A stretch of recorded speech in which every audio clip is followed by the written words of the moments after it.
Welcome to another episode of the Wealthy Podcast. I'm your host, Shauna Nyrose, and today, this is an episode you're going to love, especially if you are the parent of a kid that loves to play contact sports, like me. They call it the invisible injury, concussion, and every year in Canada, over 400,000 people suffer from one. My guest on the Wealthy Podcast today, I have two. First time ever, we have two guests. We have Dr. Gerome Louie, who is a very well-respected neurologist in our community, and Gerome Louie, who is a neurorehabilitation therapist. These guys are amazing because basically they can deconstruct concussion and help us understand what it actually means to have one, how it's so important to treat it, and some of the things that we can do to ideally keep our kids safe while playing the sports they love. You're going to want to listen up. Each year in Canada, over 400,000 people experience a concussion, a type of traumatic brain injury that can have lasting effects on everything from mood and memory to sleep and quality of life. Once thought of as a sports injury or just a bump on the head, we now understand that even mild, repetitive brain trauma can accumulate over time, increasing the risk of long-term complications. Yet concussion remains underdiagnosed, undertreated, and largely misunderstood. So today on the Wealthy Podcast, we are talking brain health and recovery with two experts on the front lines of concussion care.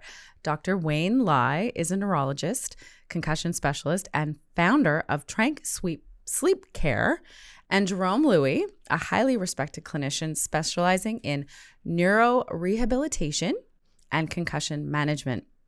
Together, they provide care for patients navigating everything from acute injury to persistent post-concussion symptoms. We will unpack what actually happens in the brain during a concussion, explore the role of sleep and mental health in healing, and ask what all of us need to know, whether you're an athlete, a parent, or someone simply trying to take better care of your brain. Let's get into it. Welcome to both of you. Awesome. Thanks for having us. I'm so excited. This is the first time we've ever had two guests on the Wealthy Podcast. And I have fun with one. So having two of you is just like a super awesome treat. So thank you for being our guinea pigs. Thanks for inviting us. We have a bit of a tradition on the Wealthy Podcast because I love to know, and so does our audience, the background of the people that are sitting here. And so I'm going to start maybe with you, Dr. Louie. Can you tell, and can I call you Wayne? Absolutely. Okay. Absolutely. I'm curious, how did you end up here? How did you end up pursuing a career in healthcare, and why concussion and sleep and all of those things that you've chosen to dedicate your specialty to? Yeah, well, thanks for that question. I think my interest in medicine kind of started really young. Unfortunately, my uncle, who was in a car accident when he was about 25, and left him in paraplegic state. So I saw him kind of struggle through not able to move. I'm a very healthy individual post accident, and saw how he struggled through the preceding 10, 20 years, try to get back on the foot and start a new life for himself. That kind of made me start to wonder, maybe it piqued my interest in medicine and more so in neurology.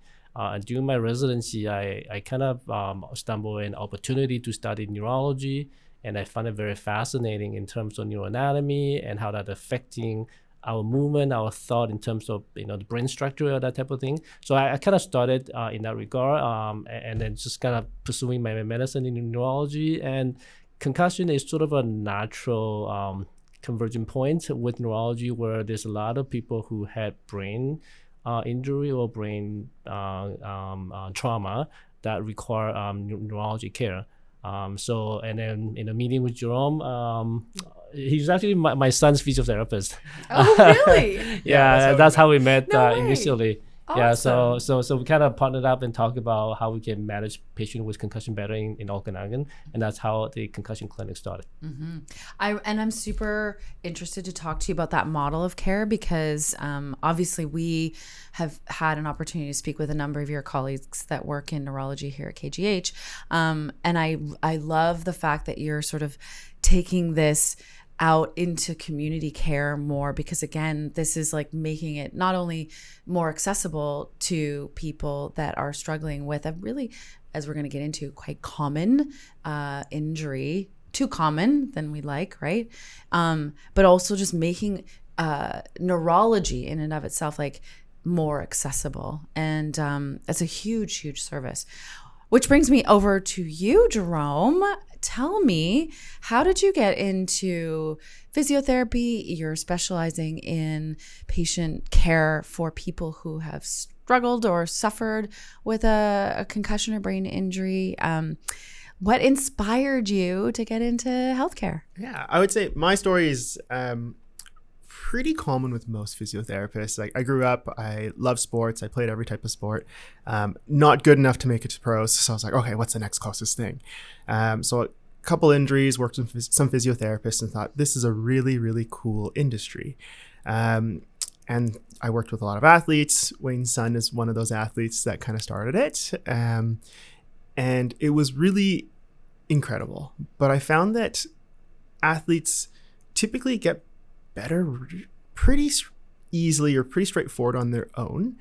But working with some of those everyday individuals and getting them back to things like work or playing with their kids or their grandkids or getting back to some of those activities was a lot more satisfying. It brought a lot more like happiness, and I was really grateful, and the people were so appreciative that I kind of delved more into that. And then through sports, I was seeing more and more impacts of concussions and how it affected people outside of sports as well. So some of these individuals, they struggled to get back to school. They had issues with hanging out with their friends or in social kind of events. In some cases, it might be someone injured in something that's not related to sports, maybe a fall or a car accident.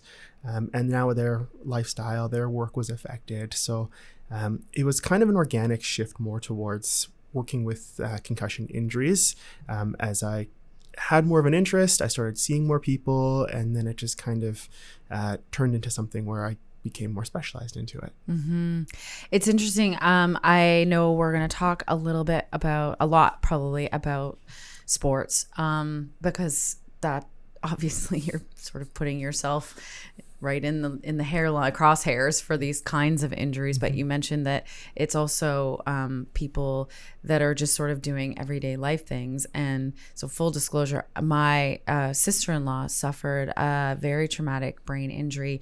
She was just like hosting a golf tournament, and she was in a golf cart, and it was rainy in the Lower Mainland and on a hill, and the golf cart brakes locked.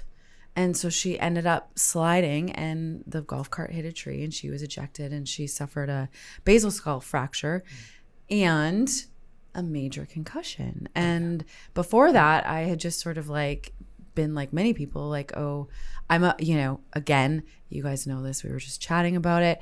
I am a parent to a child that likes contact sports, plays football. So it's always been sort of like running as a program in the back of my head. But as you say, it's not just sports injuries. It's actually lifing can cause these injuries as well. Okay, so you mentioned that you played sports. Yeah. What was your thing? I grew up in a small town, so it's kind of whatever was available. My main sport was hockey, but then once the winter was over, the ice was out, so you had to find something else. So usually it was soccer. I didn't do a lot of summer sports because my dad's a commercial fisherman up in Prince Rupert, so my summers were usually fishing versus playing sports. Awesome. Yeah. That's fun and not dangerous. Well, I guess maybe it is. Not for head injuries, usually. And Wayne, did you play sports? Were you a sport? You met your son obviously does. Well, I grew up in Asia, so baseball is a pretty big sport in Asia. So that's my main sports. but growing up here, I play basketball, and my son is into basketball, and so is my daughter actually. Oh, So, wow. and that's how I met Gerome, because they often have sprained ankle injury. So they need some in a rehab. So that's how I met Gerome at a prime clinic at the time. Yeah. Oh, you're Yeah. at Prime. Yeah. Oh, yeah, okay. yeah, Amazing. yeah, Amazing. Yeah. If I may just cycle back to the concussion here, I think, and the other reason that we started a concussion is also that I think a lot of the concussion clinic are focused on more rehab, physical rehab. Our focus being neurology, cognition, mental health, those sort of non-physical part of rehab is often not being focused. As a matter of fact, we have a sign in our clinics. It really display a healthy individual without cane, without wheelchair, and it says that disabled patient can look like this as well. So often we perceive disability as having a physical disability, but people who have suffered from concussion can have significant disability without any apparent physical illness. I'm going to actually double click on that because I am curious. Two things. When somebody suffers a concussion, just generally, let's say it's not in a sports context, because there's now pretty good checks and balances. But say, for example, like my sister-in-law's golf cart injury, she goes to the hospital, they treat the basal skull fracture, they tell her go home, just be mindful of this and that. But she didn't get sort of concussion treatment right away. And how common is that? Like, people will just sort of have their primary care, acute care treatment, and then sort of be like, oh, I have a bit of a headache, but maybe minimize or downplay the concussion part of it. You want to take that? Yeah, I'll take that one. I'd say it's incredibly common. So our healthcare system, I think, does an incredible job of dealing with that acute trauma and making sure that any sort of life-threatening injuries are looked at immediately. Yeah. And so that's kind of where that main priority is. And the tricky part is someone who has something like a basal skull fracture, be like, of course you're going to have a headache. Like, yes, it's huge trauma. But the tricky thing there is that it sometimes almost masks the fact that you also have this underlying concussion piece as well. And so the tricky part for some of our patients is, let's say a couple weeks pass, that injury starts to heal, and they start saying, why do I still have these symptoms? Like, I feel like I should be getting better now. And that's typically when we get those patients coming in to see us, because they've maybe done a bit of their own research. They've talked to some friends and family. Ideally, they've also talked to one of their healthcare practitioners, maybe a general practitioner or some other type of follow-up, and they get that referral. And that's when we start kind of unpacking some of those other pieces there to try and better understand what's still persisting and what's still causing this kind of flare up of symptoms. And with our kind of treatment model, we're trying to be as holistic as possible. So we want to see, hey, what's going on with the actual brain itself, but also as a result of that injury, are there some underlying like dizziness type problems or some vision type issues? Maybe there's a whiplash component. Maybe there's just a general exercise intolerance. And so sometimes we can get in the habit of saying, I'll start getting back to my regular life when I feel totally fine. And we don't really have an answer as to like, what if I never feel totally fine? Like, how do I start working on that? And that's a big thing within our rehab, is to kind of normalize and understand some of those symptoms and begin really safely reintroducing those activities so that people can begin to kind of see that return of their quality of life and those everyday activities that they enjoy. I'm going to thank you for that. I'm going to circle back and like start at the beginning. Let's define what we're talking about here. What technically is a concussion, and what happens to the brain and all sorts of the brain function when a concussion happens? I think Wayne's got this one. Yeah. We'll leave that one to the neurologist. No, I actually looked it up. So concussion is actually derived from Latin words. I don't know if I pronounce it correctly, but it's called concutare. Okay. It just means to shake violently. So it kind of makes sense that when your brain is a soft structure that are kind of bathed in the water called CSF, and then surrounded by a rigid skull. So when brain are shaking against or kind of pushing against the skull back and forth during concussion, it can cause contusion or bruising on the brain, and that can subsequently cause a lot of injury. Just like if you bumped your hand against the table, you get a bruise, the capillary, the small blood vessel rupture, and they get a bruise around there. It might be painful from inflammation, things of that nature. So a similar thing will happen to your brain tissue when there's a concussion or contusion on the brain tissue itself. So that's literally what it means, is that to violently shake the brain causes some sort of injury to the brain tissue. And the like the skull is meant to protect the brain. Correct. Okay. I ask all the questions that everybody in the world wants to ask, but so I'm thinking that it actually it has a protective effect, but at the same time, if you sustain a bump or a hit or something like that, and your brain, which is like floating in my head, the brain is sort of floating in this fluid, and then it hits the wall of your skull, that even though it's being protected, it's like smashing into something. That's right. So the skull are primarily protecting us from external trauma. Yes. So in the case of injury, you have a rigid skull that are preventing stuff hitting directly externally onto the brain. But like you said, that the brain are sort of floating or bathed in CSF, the water in the brain. It also creates a bit of a cushion as well. Yeah.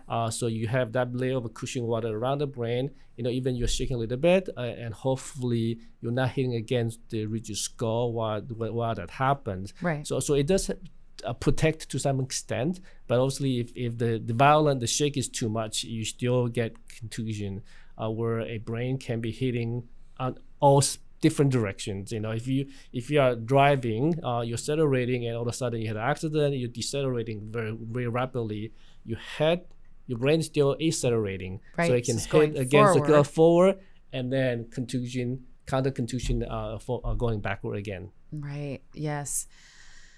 Oh my gosh, so many questions. So, but even so, that action would cause, say, the brain to bump up against the skull. So not even an external, but you're talking like an internal kind of jostling, which would also cause contusion and swelling, which is basically like the concussion.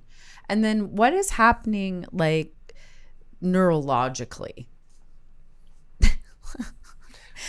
Yeah, I know it's a big question. Yeah, it is a big question. I'll try to make it really simple. So when we have an injury, there is a disruption of brain cells functions. So our brain are made up of billions of brain cells altogether, and each brain cell function individually as well in the group settings, meaning that certain area of the brain would govern certain functions for your body. Right. So there's a branch that control your emotion. There's part of the brain that control your speech. There's part of the brain that sort of control your perception of your speech and musical ability. So there's certain area of the brain that does certain things specifically. But when you have injury to the cell, the cell get disturbed. There's a lot of different activity that are being disrupted, so to speak. So if you think that brain are made of billions of cells, they all have to communicate effectively among themselves to be able to carry a certain function. If there's certain disruption of that communication, or there are causes of disruption in what we call a neurotransmitter, which is the chemical that allow the cell to communicate. If that does happen, you can see how brain can be dysfunctional. And on top of that, there's also a lot of inflammation from the injury. A part of inflammation is also due to the fact from the trauma, but also from the ability to try to repair itself. So it elicits some sort of response to be able to repair itself eventually. Right. So all of that causes energy crisis, where there's a need of more energy to repair the cell. There is a reduction of the blood flow from the injury, so it causes a lot of mismatch, and therefore a lot of symptoms happen from that. Mm-hmm. So I think it's important also to detail what the symptoms are. I mean, obviously, you take a hit in hockey or football, or you're in a car accident or some other, even a fall. What are we looking for? Like what kind, I'm going to direct this to you, Gerome. Like what would signal a concussion? So from a concussion side of things, the tricky thing is that there's actually a ton of different types of symptoms. And so concussion is typically kind of diagnosed based on a cluster of symptoms. Okay. Most common ones would be the kind of classic like headache, maybe some short-term memory loss, some dizziness, some blurry vision, and some disorientation. One of the big things that people talk about is being in a brain fog after that injury. So which makes sense. You're almost operating in like on autopilot. You're not fully there, but you can do everything 80%. Yeah. As that concussion kind of persists, then we'll see some kind of other symptoms such as some mood changes, increased frustration or irritability, some sleep changes that I'm sure Dr. Lai will kind of touch on later on as well. We'll see a lot of fatigue as well. That kind of supplements all those initial kind of headache, dizziness, and other symptoms there. So we use something called a post-concussion symptom scale, which has many different kind of symptoms, and we just get patients to kind of rate from 0 to 6 how they're feeling. And typically there's, based on how all those symptoms kind of add up, there's a certain number that we get. And when we see a number kind of over 20, then we start to say, hey, it's very likely that there's a concussion kind of persisting there.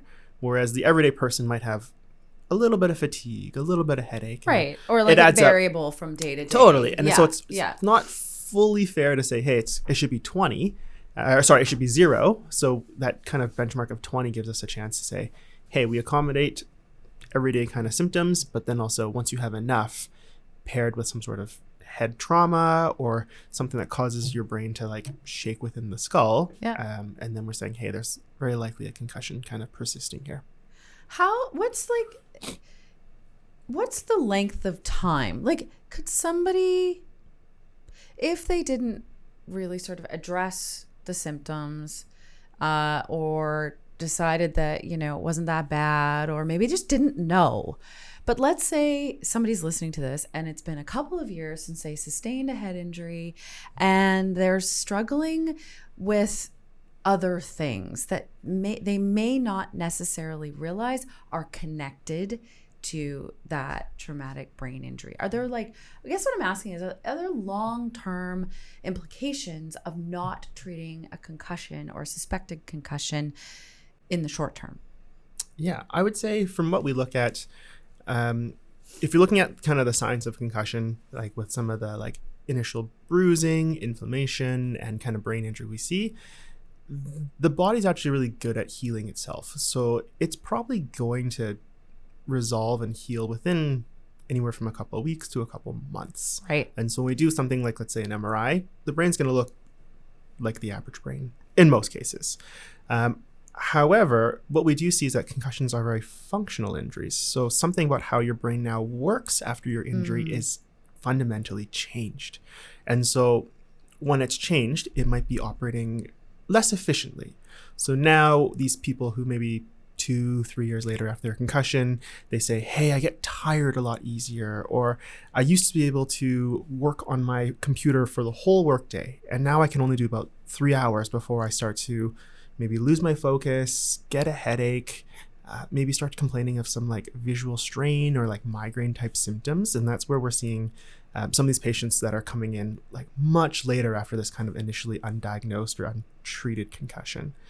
Now, the beauty there is that because it is a functional injury, we can try to take advantage of neuroplasticity and retrain that brain how to utilize certain kind of functions or movements better. But the other tricky thing is that it's kind of like our bad habits. It's sometimes really hard to kind of unlearn some of those things. So there is an opportunity to try and improve that, and we try to do that. But then we also have to acknowledge that sometimes those changes might be a little bit more stubborn or a little bit more long term. Right. Oh, I can't wait to ask you about all that. Okay, so I want to kind of get into a little bit more of like the technology that we're talking about here with regards to the brain and understanding. We've talked a bit about like what's happening in the brain after a concussion from a neurological standpoint. Why, Dr. Louie, do you feel, or maybe Gerome, like whichever one of you feels like you can answer this, why do some people bounce back pretty quickly and then others struggle for months or, like you said, even years with post-concussion syndrome? Yep. So maybe I'll just add on to what Gerome commented earlier. I think there's certainly an aspect of a delay in care.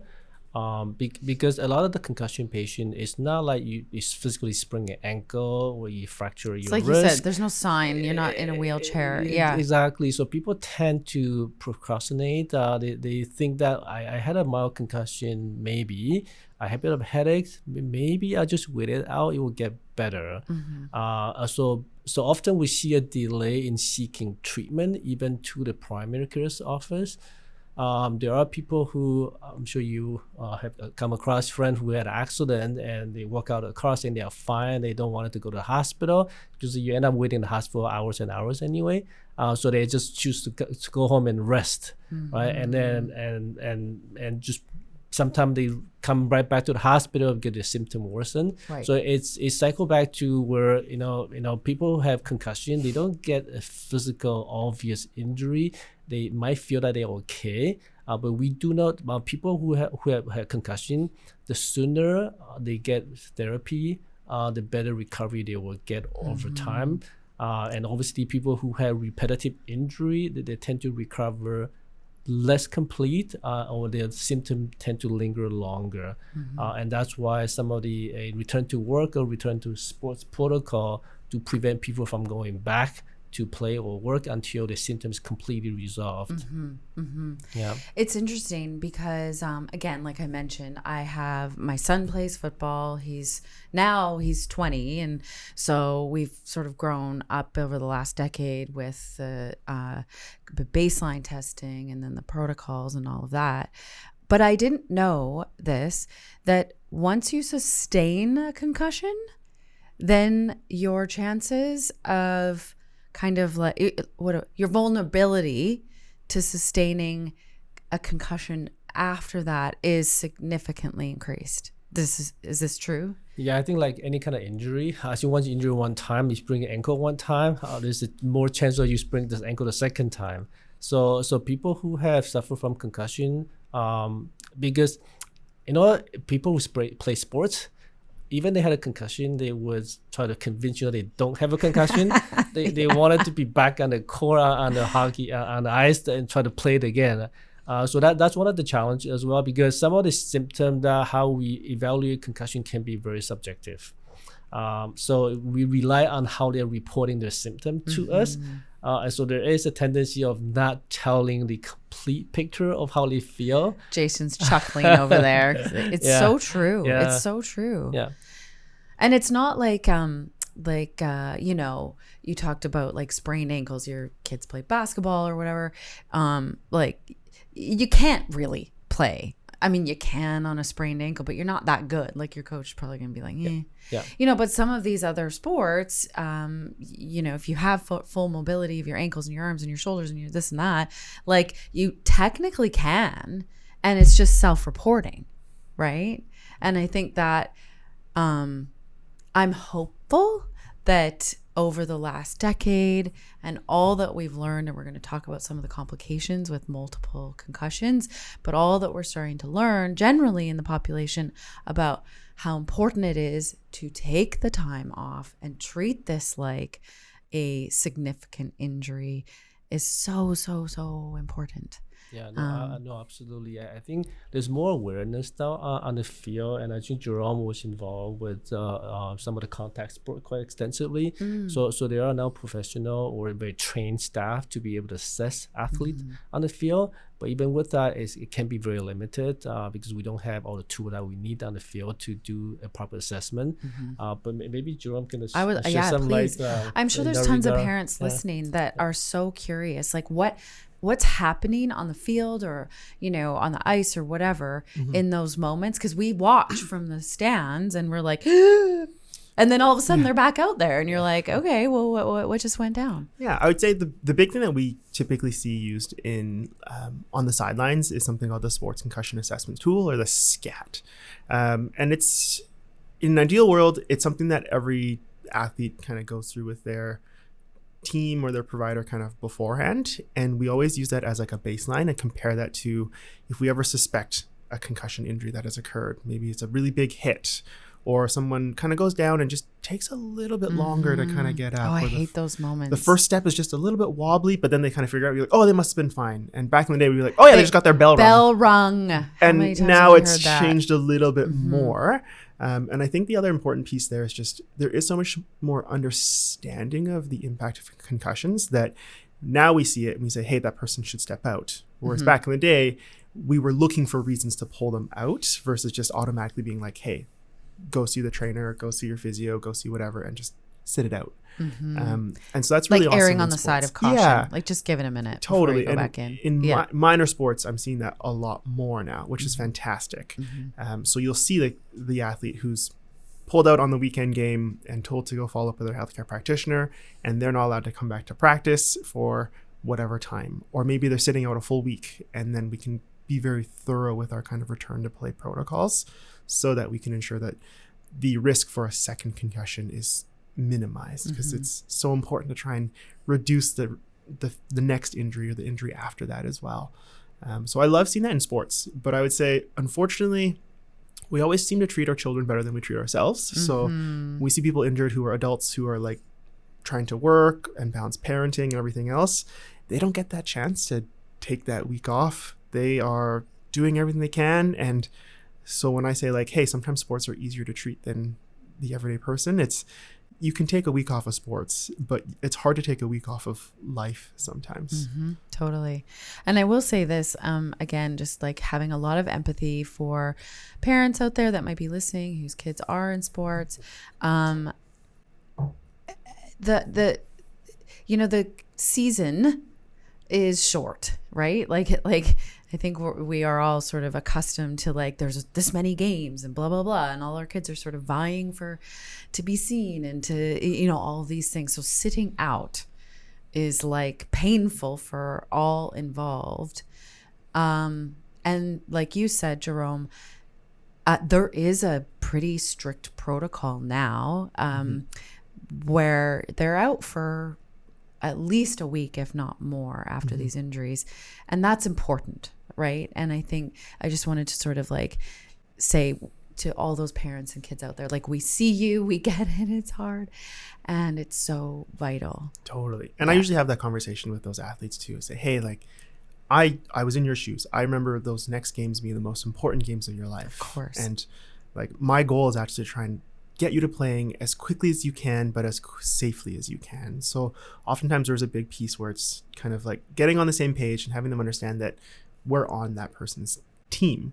And then I oftentimes also say like, hey, if we looked at it, would you rather miss one game or miss the whole season? Or, hey, like, what's more important? Is it the playoffs that's coming in 3 weeks versus this semi-meaningless game this weekend? Yeah. And by phrasing it that way, I typically get those athletes to kind like of grudgingly say, okay, yeah, I guess you're right. And that's enough buy-in sometimes just to kind of get them to like make sure they take it seriously and work towards a goal. All those athletes, like, they've got goals. So if you can give them a goal and a challenge, like, they can usually kind of like stick to it.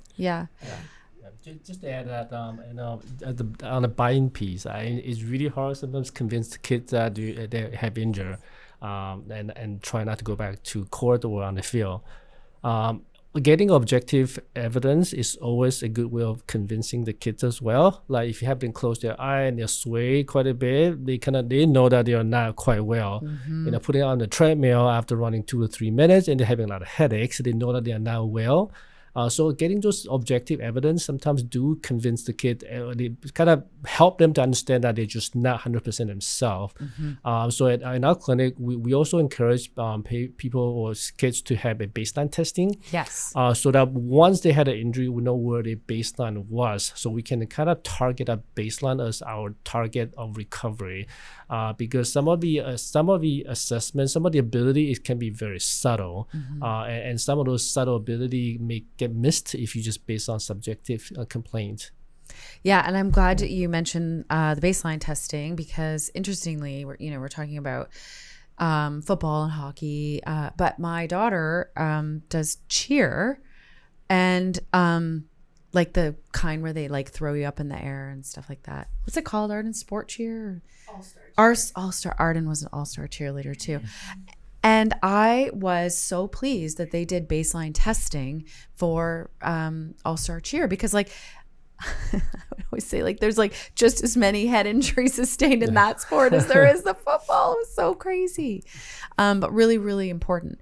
I want to ask, before we really dig into treatment and why your clinic, I love that your clinic is concussion and sleep, because I know there is a massive connection there, and we're going to get to that. But before we do, I want to ask about CTE. So chronic traumatic, and I'm going to say this wrong, encephalopathy? That's right. I did it. You do well. I just have to go slow. Because we've heard about this now. It is becoming accepted as a diagnosis, and also it's slightly terrifying when we start to pull back the curtain on what long-term repetitive chronic brain trauma that is unresolved, let's call it, maybe treated but not fully treated, what happens. So what is CTE? How is it diagnosed? And why do we need more awareness about this particular condition? Do you want to tackle from your interacting with the patient and I would how say, they're recognizing CTE? From my interaction with patients, I just find that there's been a lot in the media with CTE, and it's awesome. There's all these professional athletes who have committed to donating their brain to science. There's like, I think, some retired athletes who have passed away, and they've already looked at those kind of, they've looked closely at their brain to kind of posthumously diagnose them with CTE. So the beauty of that is that's the only way you can do it, right? Yeah. So the beauty of that is that now we have enough famous and well-known individuals who have this kind of issue that you can say CTE and people say, oh yeah, like I know what that is, versus being like, I don't know what any of those letters stand for. And so having that conversation with people is a lot easier, because there's this like baseline level of understanding as to what that is and why it's bad, versus needing to kind of explain what it is, then B, convince them that it's a problem, and then C, how it specifically applies to that person. Like, why is it bad? Why is CTE bad? Yeah. I think it's a tricky one. There's a lot of different things that will come up with it. So CTE, so sorry, I get ahead of myself. Let's rewind. What is CTE? So CTE stands for chronic traumatic encephalopathy. Encephalopathy just means there's a pathology with the brain, and it causes by repetitive chronic trauma to the brain. So concussion, multiple concussion, definitely would be the cause of the repetitive trauma. Boxer and hockey players and football players, they tend to in a position to have that kind of trauma. So I think CTE, unfortunately, is a diagnosis by microscopic examination of the brain tissue. So it can only be done post-mortem in most cases. There isn't any effective way in terms of neuroimaging to pick up CTE. We do CT, MRI to primarily root out brain bleed. Right.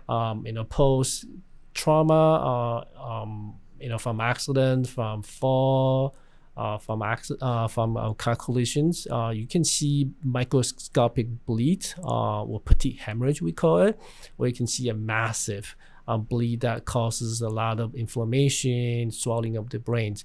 So primarily the reason that we're doing imaging is to root out bleed, Right. Because that would dictate how long this patient should rest before they sustain when participate in the contact sports again.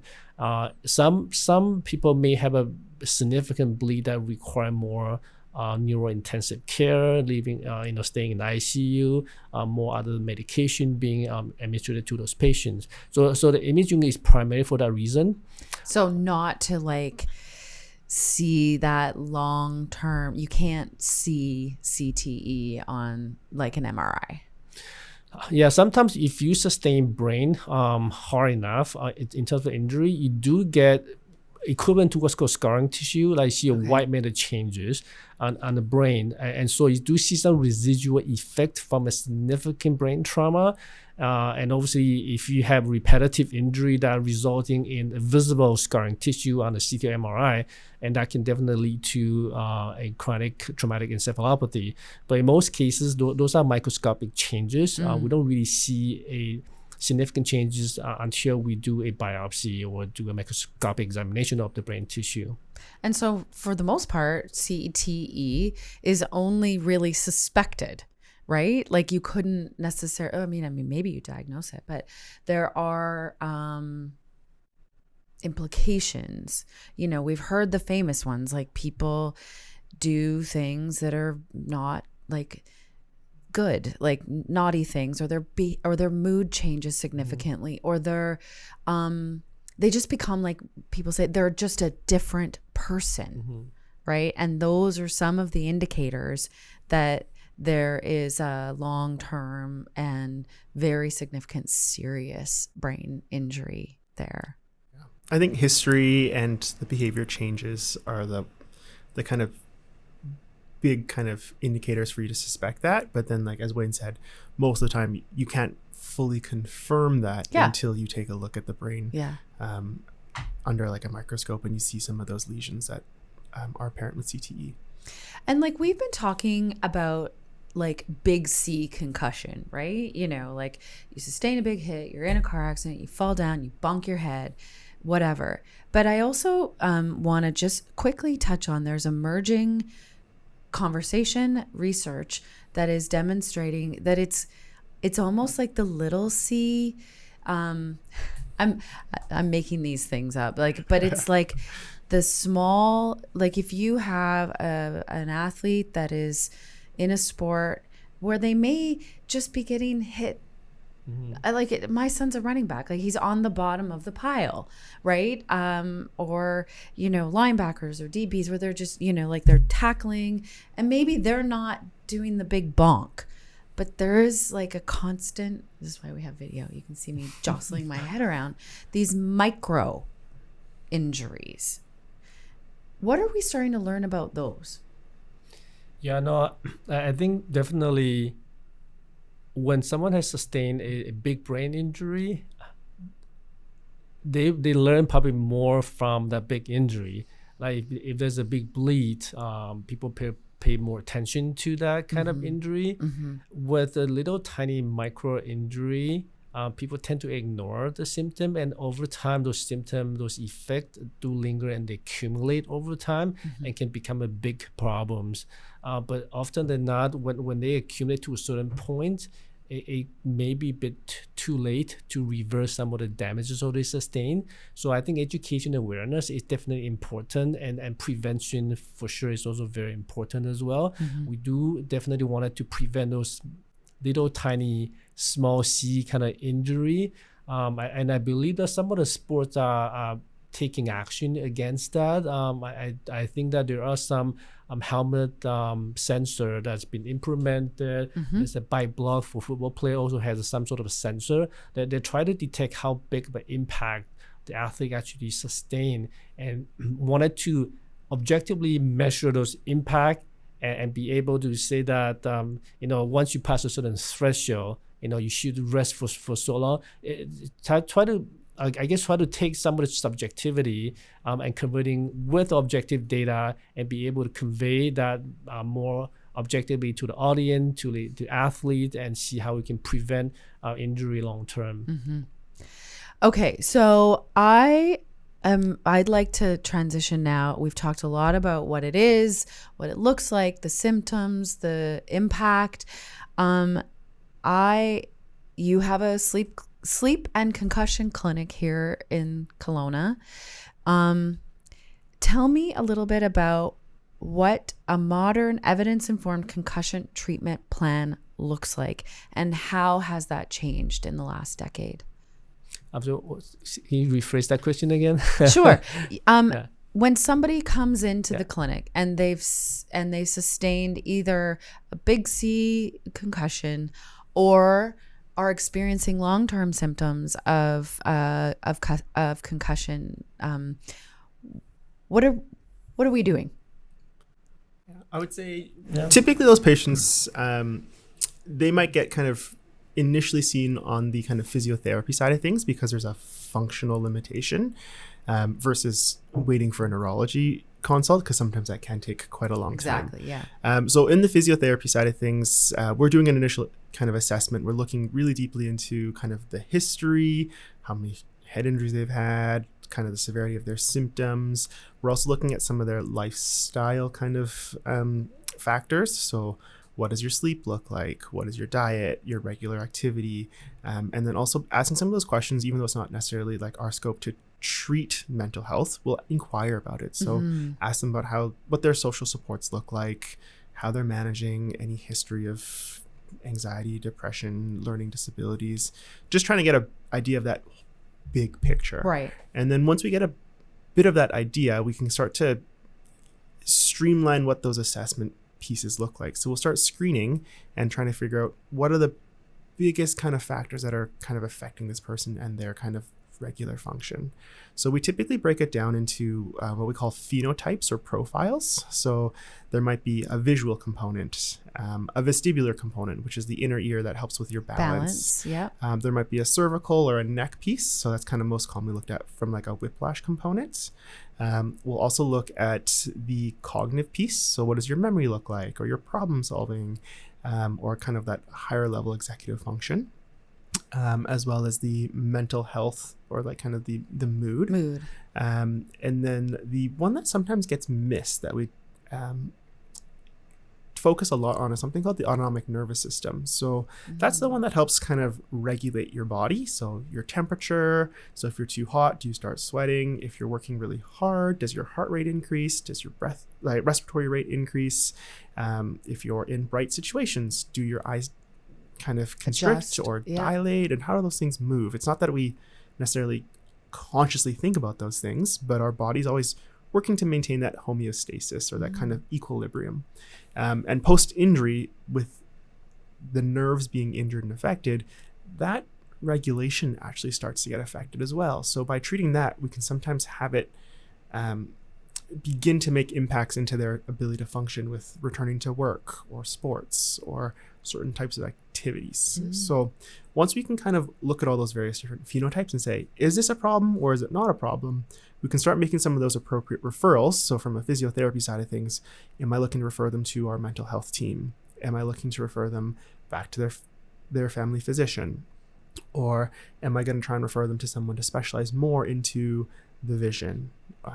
Or is it, hey, it's more exercise based, that's kind of the bread and butter of physiotherapy, so we'll say, okay, are we doing some more vestibular balance type exercises? Are we doing like a more structured return to work program or return to play program? If it is a return to work piece, are we looking to try and collaborate with an occupational therapist, and really kind of taking advantage of all those different members of our team and kind of bringing in all those different experts to really try and support that patient in as many different kind of avenues of their life as possible.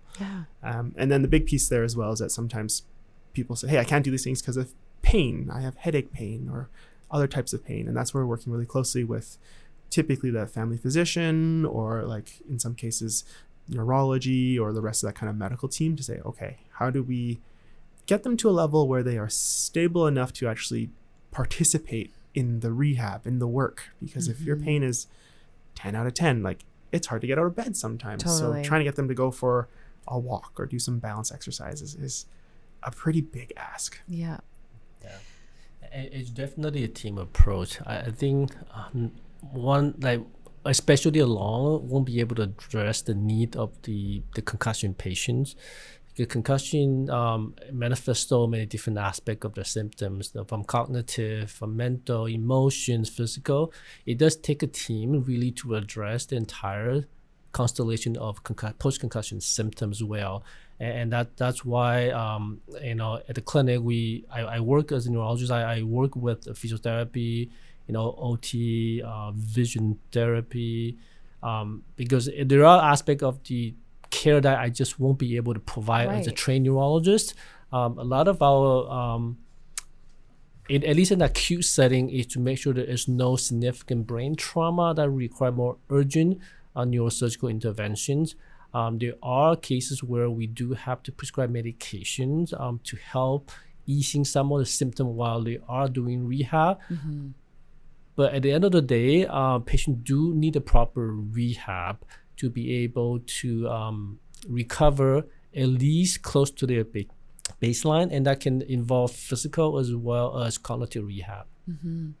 How important, this is the $1 million question, is sleep in recovery for, all the things, but in terms of concussion, how important is sleep? Yeah, if you ask me as a sleep physician, I'm being biased. I would say very important. But I think sleep is important in any aspect of our functions. We need sleep to be able to function well just on our daily activity, our work, our school. When you had an injury, if you don't have adequate sleep, you just don't have adequate time and ability to heal from the injury. So sleep is important. It's part of our recovering process. Mm-hmm. Just like, we have to rest after running for a little while. We have to rest after playing sports for a little while. We do need those downtime to recuperate. I am obsessed with sleep, like most people my age, in my midlife now. And of course, being exposed to so many different healthcare professionals, and like literally everyone agrees on that particular point, that sleep is absolutely vital to the healing process. What is happening in our brain when we sleep that promote, and you can get like a bit technical here if you want, that's promoting that healing process? Yeah. So the exact process of what happened during sleep is not quite fully understood, but there's definitely a lot of repairing process going on. Mm-hmm. Memory consolidation, for example. Whatever that we learn in the day while we're sleeping, it get put into from a short-term memory center to a long-term memory center. So without a sleep process, we won't be able to memorize and kind of store that information into places we need to retrieve from time to time. There's also a lot of repairing process in terms of reducing some of the inflammatory response that we encounter. Throughout the day, we get exposed to different toxins. Our brains are under stress that can also produce different substances that we need to be excreted or processed or kind of squeezed out. So all this process happen while we are sleeping. One of the example that I have presented to a group of sleep physicians or a group of GP in Vancouver is the causes of not sleeping well related to developing dementia. Mm-hmm. So we do know that people who don't sleep well, some of the abnormal protein aggregated in our brain causing brain damages. While when you sleep well, those protein get somehow processed and they get excreted out of our systems. So there are that part of that aspect going on while we're sleeping as well. So it is important that we get adequate of sleep to allow our brain to do what it needs to do. Mm-hmm. Either can be a memory consolidation, repairing, reduce the oxidative stress, excreting some of the toxin out of our body. So I guess in short that we don't really know exactly what happened during our sleep, but there's a lot of research that's been going on right now looking into the effect of poor sleep. It's so funny that you talk about, the accumulation of like these harmful proteins in the brain and dementia and Alzheimer's and some of these other neurodegenerative diseases. I always think of it like the vacuum cleaner going through my brain when I'm sleeping. And I get so upset when like my house, like, there's dog hair everywhere and there's like bits and pieces of like, outside and dirt. And so then like how good it feels to like vacuum all of that up. And so for me, what's been very helpful is thinking like when I'm sleeping, that is exactly the same process that is happening is that true? Tell me I'm right. No, here. yeah, for sure. I think there's a concept called homeostasis. Right. Which means that your body do have a way of resetting that into a natural balanced state. And that happens during sleep. Mm-hmm. So we know that people who don't sleep well, they tend to have a higher blood pressure. Their cortisol level tend to be higher. Their sympathetic activity, this fight and flight response tend to be heightened as well.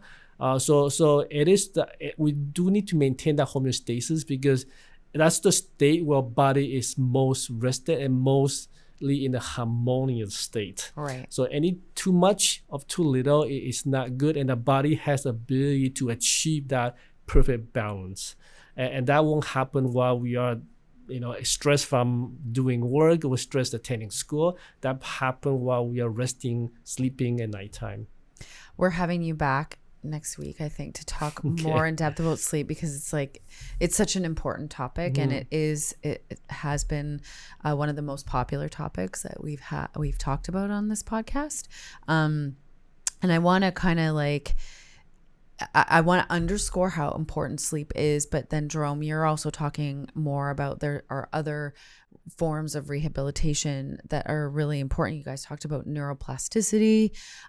Maybe like Gerome, you can kind of unpack what's in your toolkit in terms of some specific things that you work on with your patients from a physio perspective. Yeah. So from a physio perspective, the kind of big understanding or expectation is very on the physical side of things. Yeah. So I would say one of the best things that we can do for concussion injuries is an early, safe return to physical activity. Typically, that's more like walking or some sort of cardiovascular type activity.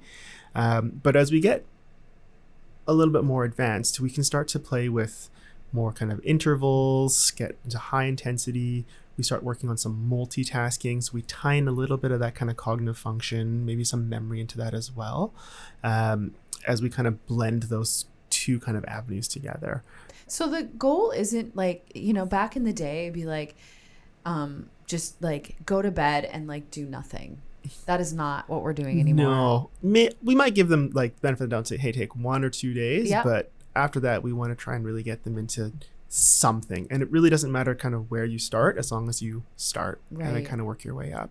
If that patient has some balance or dizziness type issues, we'll typically kind of jump into more of vestibular type rehab. So we might do some things with eye tracking or gaze fixation. So that or eye tracking is like watch my pen? Yeah, there's some movements through there. Yeah. And that's a really like great place to start. But then we start blending that into like, hey, if you're in a particular activity that requires you to do, let's say, a shoulder check. Like, how do you do a shoulder check? Do you get really dizzy? Like, do you have to drive for work? Like, how do we make it so that it's ultimately really safe for you to get back to those activities? Yeah. So we can start with like, hey, follow this pen on my finger and start moving around. But then we start saying, okay, now we're going to have you start flicking your eyes back and forth between different objects. We're going to have you do a turn. We're going to have you change position. We're going to have you look up or down. We're going to have you multitask. Mm-hmm. We're going to have you walking at the same time. Or I'm going to talk in your ear the whole time and just trying to distract you. Say a bunch of random things. And then can you perform that task? And can you remember something I had you work on earlier? And it's kind of cool. It's kind of fun because every patient has different needs. Right. So from a rehab side of things, we get to play a little bit and we get to try things and build that patient's confidence and say, you know what, if I can do that, then I can definitely do that at home. Right. Or something similar. And then it's really fun to kind of share those successes and be like, oh my God, I got to garden today and I was down, up, pulling weeds and I didn't get dizzy. Or I got a little bit dizzy, but I remember what you told me and I took a couple deep breaths, took a little bit of time kind of getting back up, but I could do it. And it was so important that I could get those weeds out of my yard or whatever. Yeah, totally.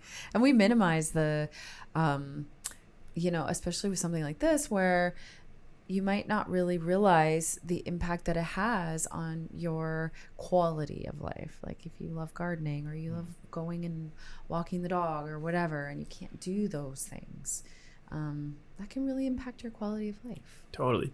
It's a huge kind of impact on the quality of life. And then that mental health piece starts to kind of get a bit more affected. And if we can get ahead of that, perhaps there's less of a need for that like intervention from someone who specializes in that area, and just kind of reduce that burden of care component. But then if they do need it, it's nice because then we can kind of effortlessly make that referral and collaborate with that kind of member of our team to say, hey, tried this is where they're struggling.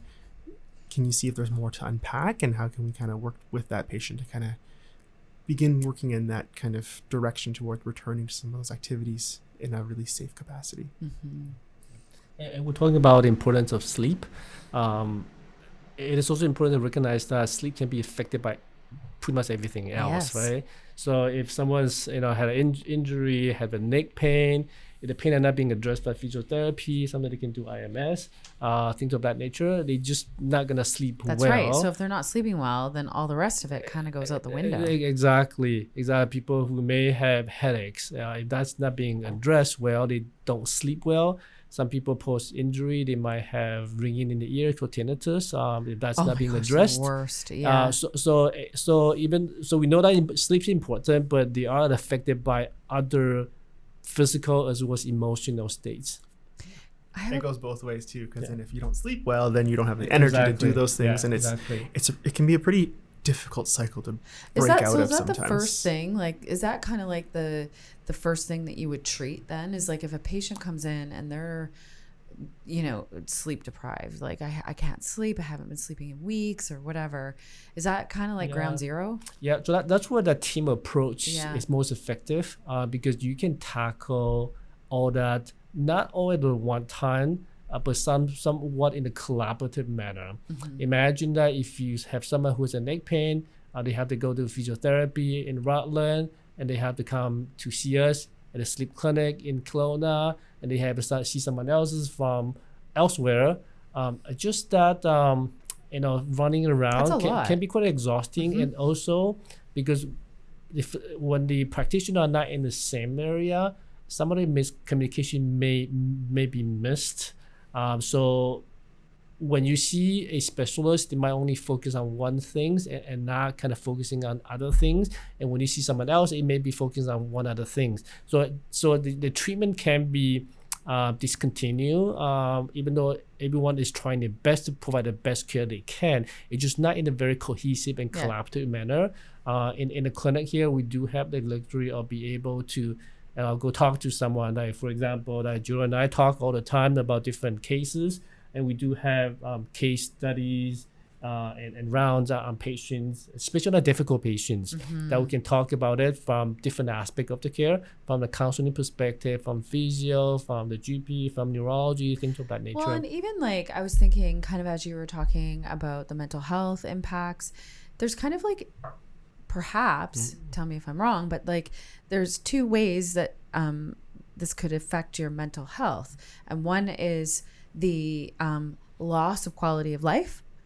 And the other is like the neurological impact on the brain, that maybe we can't really understand as much, but that's where working together would be like, you can work on the quality of life side of things with the physio and returning back to the garden and those things that you love to do. But then also if there is some sort of like neurological injury as a result of that, then that can be treated in a different way.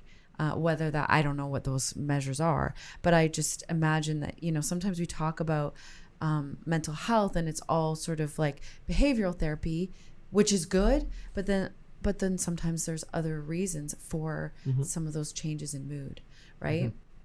So it's important to kind of, we try to look at like the symptoms and prioritize them, but then also trying to understand why that symptom is coming up. Yeah. And sometimes you might have anxiety, but that's because you're not sleeping very well. That's so if right. we address the sleep, the anxiety might get a little bit better, and it's maybe not necessarily fixed, but at least it's manageable. Mm-hmm. And then you can kind of work that way Mm-hmm. and kind of build up from there. And then in some cases, some of our kind of more complex patients, they're actually overwhelmed by having too many appointments. And by having that ability to kind of converse within our team, we can say, hey, you know what, this seems to be a bigger problem. So on the physiotherapy side, we're going to take a break.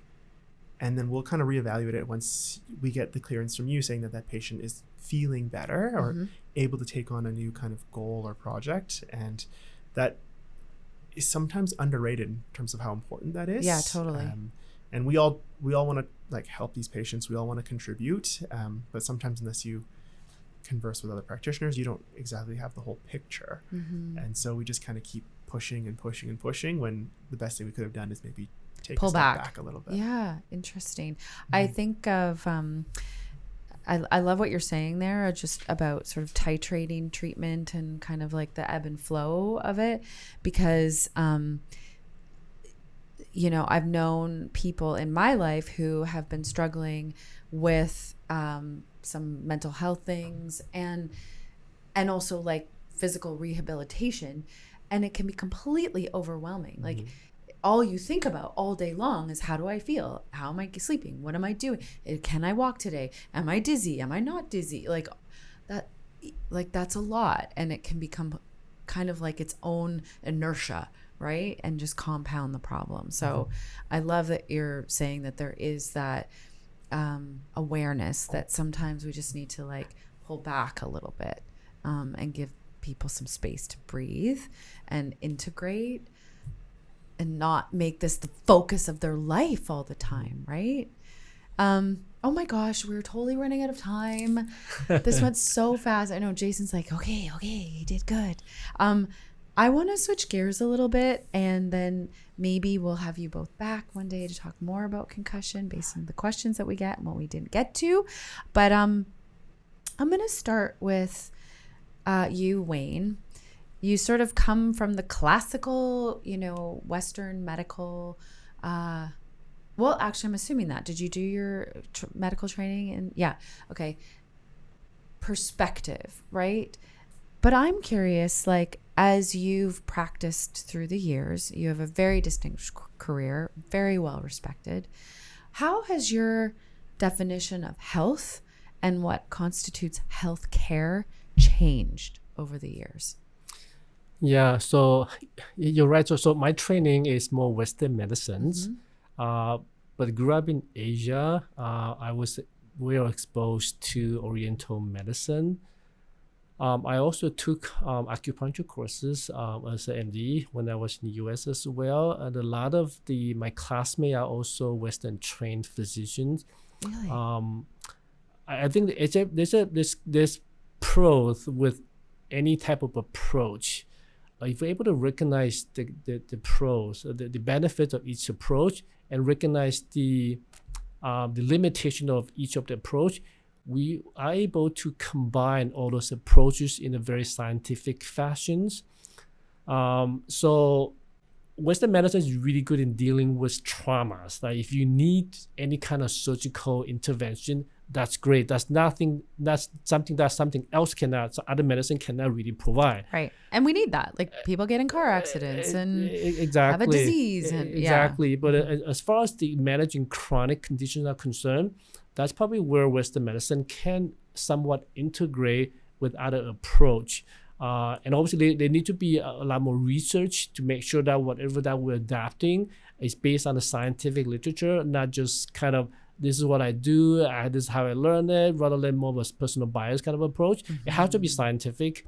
But I think medicine moving forward will be more team collaborative approach, combining different specialties, different disciplines, and providing more preventive and precision medicines. Because no two patients is exactly the same. They maybe suffer the same concussion involving in the same accidents, but the symptom may be different and they may be reacted quite differently. So they just have to take that into account and be able to look at the evidence and look at the guidelines, said, oh, this is how we should be managing that patient, but also recognizing every patient is different and we should be tailor that therapy to that patient. So precision medicine is something that most people are talking about right now, and also personalized medicines.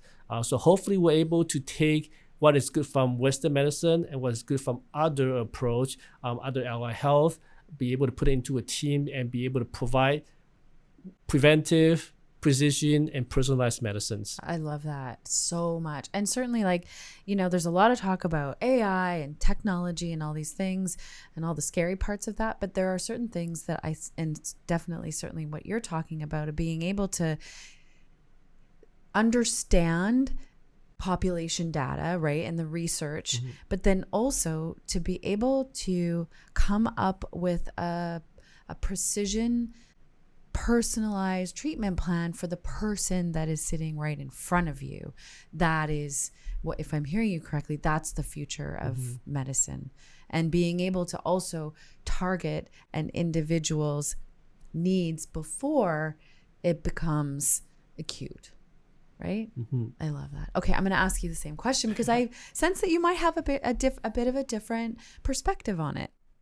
I would say I am influenced a lot by kind of working very closely with Wayne. So, and I have so much respect for all the different types of practitioners out there. So I would say more from a personal side of things, I think due to my training, I think that physical medicine or physiotherapy has a really big kind of impact on someone's life.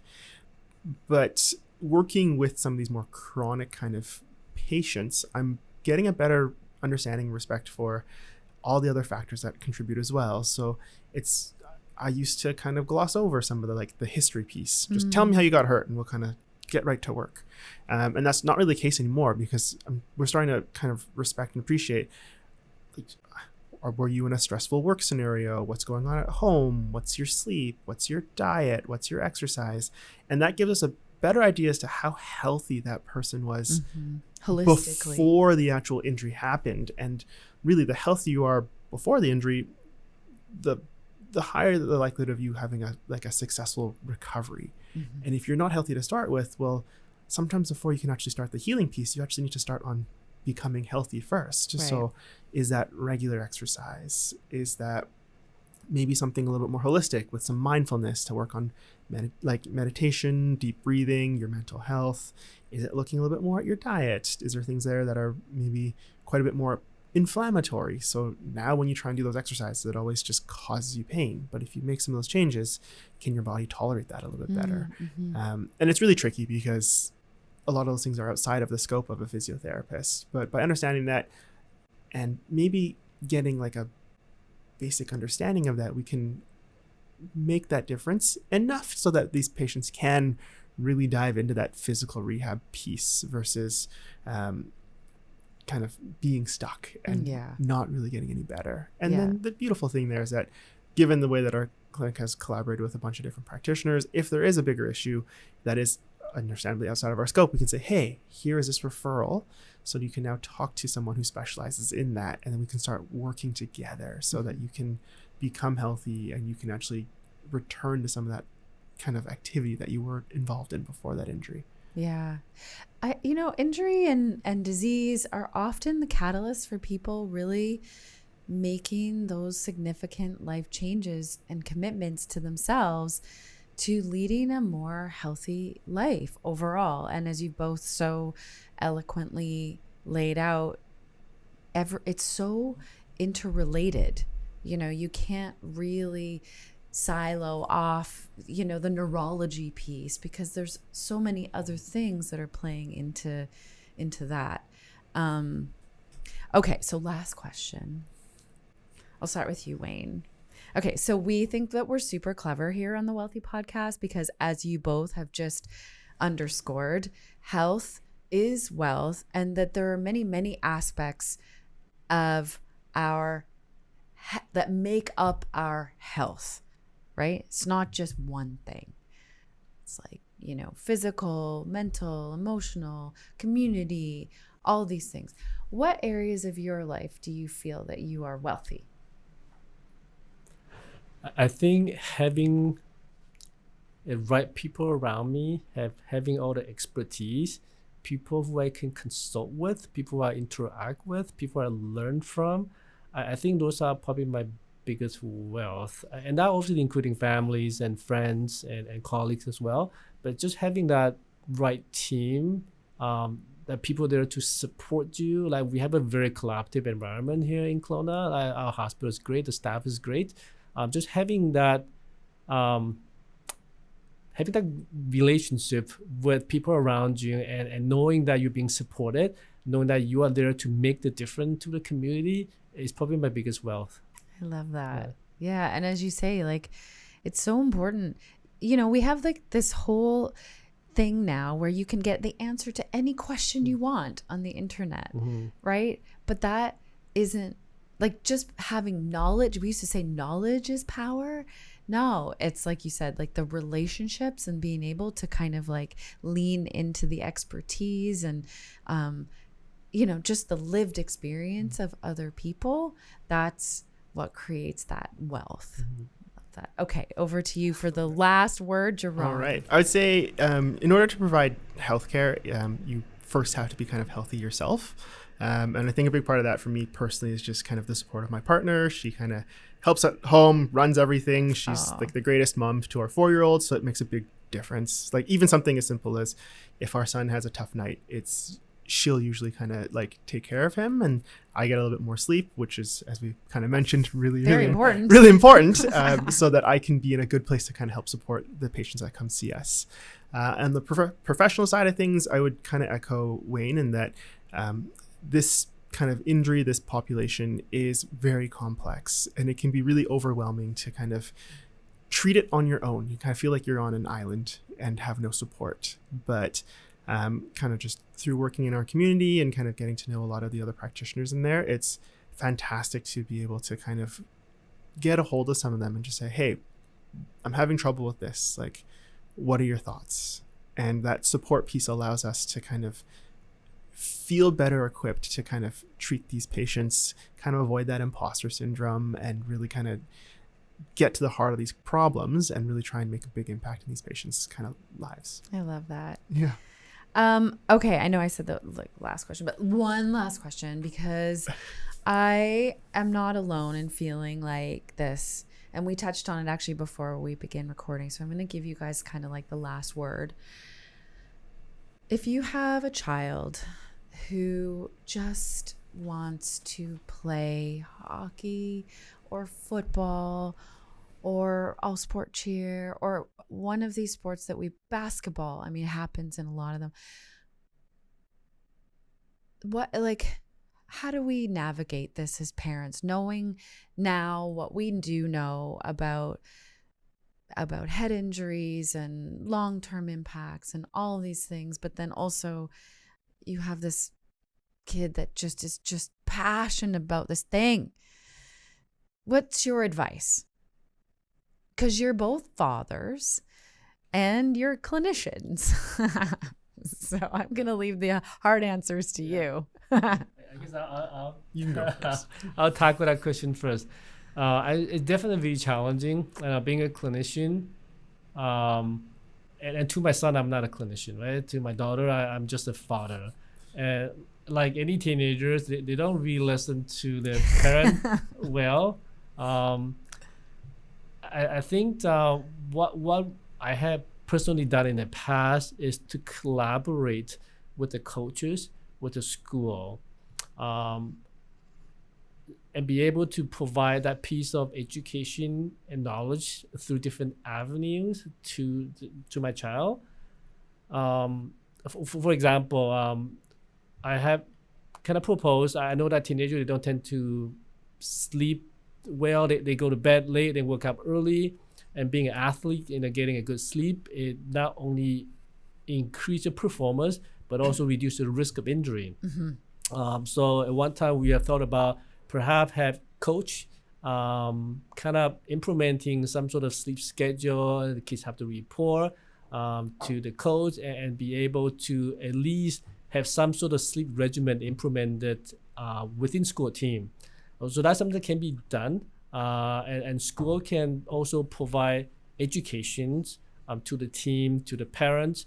It does take everybody's part. It's not just the physician, but the parents, the athlete themselves, the kids themselves, and also the school and the teachers to really make any impact on our kids' life when it comes to playing school sports. Mm-hmm. So not a no, but just to inform yourself and work together with clinicians, coaches, educators, and the kids themselves. Yeah, no, absolutely. And one thing I being as a parent, I kind of advocating that because we do have to be a good model for our children's. One of the most common question I got from parent was that is when it comes to not sleeping well, kids tend to use a lot of phone, tablet at nighttime before they go to bed. So ideally, when people have sleep onset insomnia, we would recommend not exposed to any kind of tablet and a screen at least for 1 to 2 hours. It is not easy to do. I know where you're going with this. Yeah, but it is also not helpful when us as a parent are using phone right after before we go to bed and now telling our kids that you should be using phone. That's right. So I always advocate perhaps, make that a family time. If you're asking your kid not to use phone, perhaps we shouldn't use that ourselves as well and use that as a family time to create some more bondings. This will create more buy-in from the children. So it's also a lot of it on our part that we have to be a good model for our kids as well. More is caught than taught. Right? Yeah.